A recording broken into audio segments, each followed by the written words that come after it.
The 70 Battalion of the BSF in Khwai initiated a Tiranga rally to mark India's 79th Independence Day, carrying the national tricolour and marching through various streets to promote patriotism and national unity.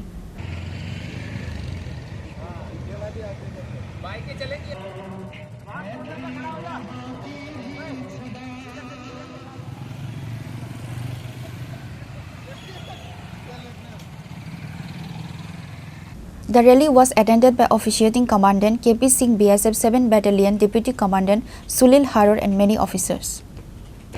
Independence day 79 independence day है हमारा, तो हमारा इस पर हम लोग का government का प्रोग्राम में हर घर हर तिरंगा, इसलिए हर हाथ में हर घर में हम लोग तिरंगा आज लेके रैली हुआ है।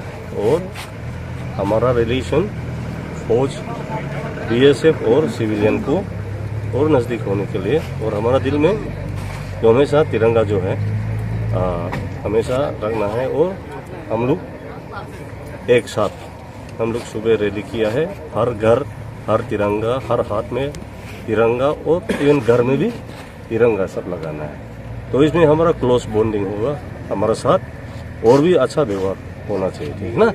तो इसीलिए गवर्नमेंट का प्रोग्राम के हिसाब से हम लोग किया है और बहुत खुशी का बात है।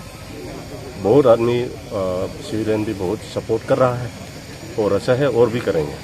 और 15 अगस्त को हम लोग बोरा बुगाई में तिरंगा फेर देंगे, हमारा सीओ साहब आएंगे और उसके बाद आप लोग भी सब इनवाइट हैं। Reported by Biplav from Khwai, Chinkhora.